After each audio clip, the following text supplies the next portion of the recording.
India's largest digital media network Suman టీవీతో చేతులు కలపండి. ఫ్రాంచైజ్ ద్వారా లోకల్ మీడియా పార్ట్నర్ అవ్వండి.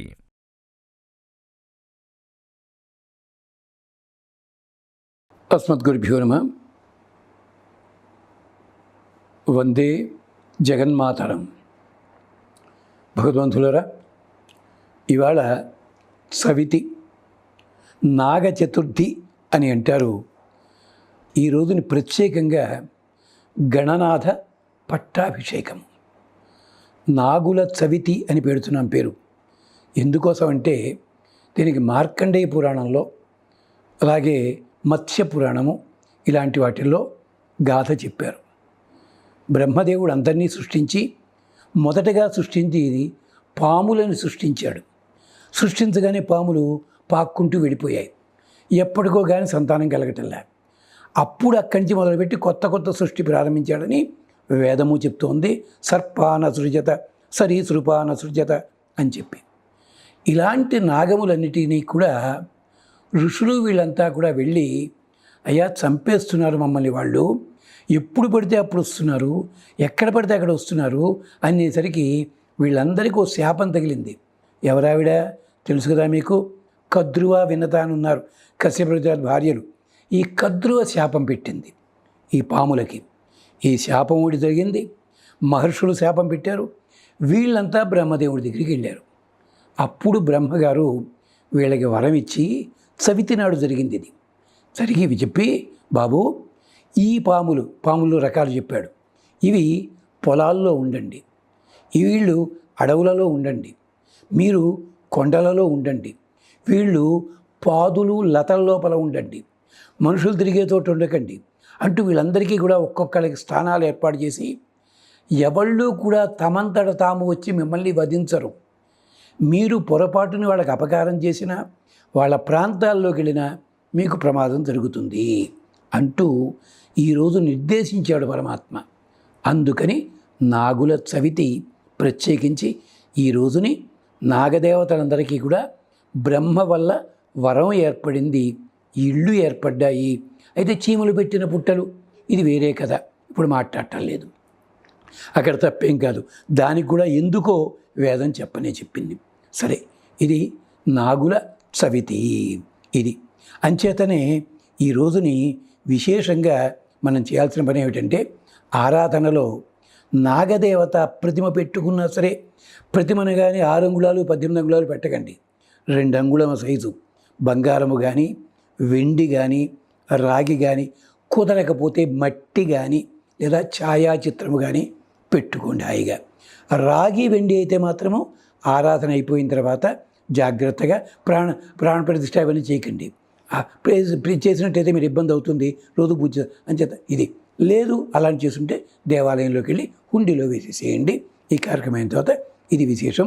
పుట్టమన్నుతోటి చక్కగా అలంకరించి, వీలైతే లేదా పసుపు కుంకుమ వీటితోటి అలంకరించేయండి.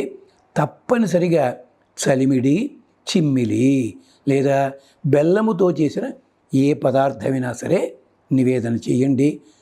పచ్చి పాలు నివేదన చేయండి. ఇది విశేషం. వడపప్పు కూడా చేసుకోవచ్చు. దీనివల్ల ఆరోగ్య ప్రాప్తి కలుగుతుంది, సత్సంతాన ప్రాప్తి కలుగుతుంది. ఇంట్లో గర్భిణీ స్త్రీలు ఉన్నట్టయితే సుఖప్రసవం జరుగుతుంది. ప్రసవించిన బాలింతరాళ్ళు ఉన్నట్టయితే పిల్లలకి బాలారిష్టాలు దొరుకుతాయి. ఈ పసుపు కుంకాలు బొట్టుగా ధరించినట్టయితే ఇన్ని ప్రయోజనాలు ఉన్నాయి. అందుకని అక్కడ కూడా ప్రార్థన, మళ్ళీ దీపం వెలిగిస్తూ అగ్నిదేవుణ్ణి ప్రార్థిద్దాము. అంతకంటే ముందుగా నాగదేవతని ప్రార్థించాలి కదా. నమో భగవతే కార్తికేయాయ అని ప్రార్థిద్దాం. నమో భగవతే కార్తికేయాయ, లేదు ఓం సంకర్షణాయ నమః, ఈ మాటైనా చక్కగా 108 సార్లు చెప్పుకున్నాం కదా. మంత్రమైతే ఇలా చదువుకోండి, వేద సూక్తం అయితే 11 సార్లు. ఇది విశేషం. ఏమిటది చెప్తున్నాడు? నిత్వానక్ష్య విశ్వతే జ్యుమంతం ధీమహి వయం సువీరమగ్న ఆహుత. సువీరం అగ్న ఆహుత. దీపాన్ని వెలిగించాం. అక్కడ వేదపరంగా వేరే అర్థం ఉంది. దీపాన్ని వెలిగించామయ్యా, సకల ప్రాణులకి కూడా అధికారి నువ్వు. నిత్వ నక్ష విశ్వతే, విష్ అంటే మనమంతా, విశ్వతే మనకందరికీ కూడా మా పూజలు అందుకోవయ్యా మహానుభావ. జ్యుమంతం ధీమహి వయం, నిన్నే ధ్యానం చేస్తున్నాం మేము, కాంతి కలిగిన వాడివి.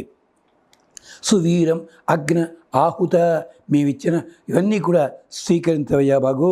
మాకు సంపదలియ్యి, సహృదయతోడియ్యి, వీరత్వాన్ని ప్రసాదించు, వంశాభివృద్ధి కలిగించు. ఇంత వ్యాఖ్యానం చేశారు సాయణాచార్యుల వారు ఈ మంత్రానికి. అంచేత దయచేసి భగవంతుడా మాకు క్షేమాన్ని కలిగించు. మనకి వెనకడూరులో బసవరాజు అప్పారావు గారు అని చెప్పి అక్కడ ఈ పాముల మీద అందమైన పాట రాశారు ఆయన.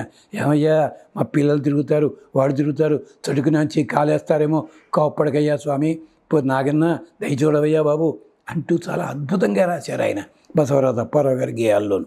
అలాగా ఇది కార్తీక శుద్ధ సవితి, ఇది విశేషము. అంతేకాదు 5 శిరస్సుల ఆదిశేషుల మీద కూర్చున్న లక్ష్మీనారాయణులని ఆరాధన చేయొచ్చును, సరిపోతుంది. ఇక్కడ కొన్ని నామాలు కొన్ని చెప్పుకుందాం, శ్లోకం చెప్పుకోవటం లేదు. ఓం సంకర్షణాయ నమః, ఓం హాలినే నమః, ఓం హలినే నమః, ఓం గదాగ్రజాయ నమః, ఓం గోపికా ప్రియాయ నమః, ఓం వాగ్రూపిణే నమః. గోపికా ప్రియుడు అంటే అర్థం మరి కృష్ణుడు కదండి, కాదు, బలరాముడికి కూడా పేరుంది గోపికా ప్రియుడని. ఎంచేత బలరాముడిని పంపించాడు కృష్ణ పరమాత్మ. మధురానగరం రాగానే గోపికలంతా దుఃఖపడతారంటే నాయన వెళ్ళి ఓదార్చు అన్నాడు. బలరాముడు వచ్చేసరికి ముందు ఆడపిల్లలంతా భయపడ్డారు. ఇంచేత వాళ్ళు పెద్ద పేరు అతనికి, అందుకని. కానీ బలరాముడు మాట్లాడుతుంటే ఒకేసారి 1000 మంది గోపికలతో మాట్లాడట. అంటే ఆలోచించండి, ఆదిశేషుడు కదండి, అందుకని గోపికా ప్రియాయ నమః, గదాగ్రజాయ నమః. అంటే గదుడని ఉన్నాడు తమ్ముడు కృష్ణ పరమాత్మకి, అగ్రజుడు ఆయన గదాగ్రజ. సంకర్షణాయ నమః, హాలినే నమః లేదా హలినే నమః, హలాయుధం పట్టుకున్నవాడు ఆయన. ఆయన గొప్పతనం తెలుసా? రైతు అన్న పదం మనకుంది, అది ఎక్కడ పదం అండి? తెలుగు పదం అనుకుంటారు, కాదు, వేదంలోంచి పదం అది. రైహి అంటే ధాన్యము, తు అంటే రక్షణ, అంటే ధాన్యమును రక్షించువాడు, పెంపొందించువాడు, రక్షించువాడు రైతు. ఎంత అర్థంగా ఉందండి. అదే కృష్ణ కర్షణ, అది కాస్త కిసాన్ అయిపోయింది. ఉన్న అక్షరాలు పీకేసి నార్త్ ఇండియాలో మాట్లాడతారు, మన వాళ్ళేమో కొత్త అక్షరాలు చేస్తాం, కిష్టయ్య అంటాం. టకారం ఎక్కడి నుంచి వచ్చింది? వేదంలో ఉన్నది. కృ ష ట ణ, టకారం సైలెంట్ అవుతుంది అన్నమాట. ఇది విశేషం.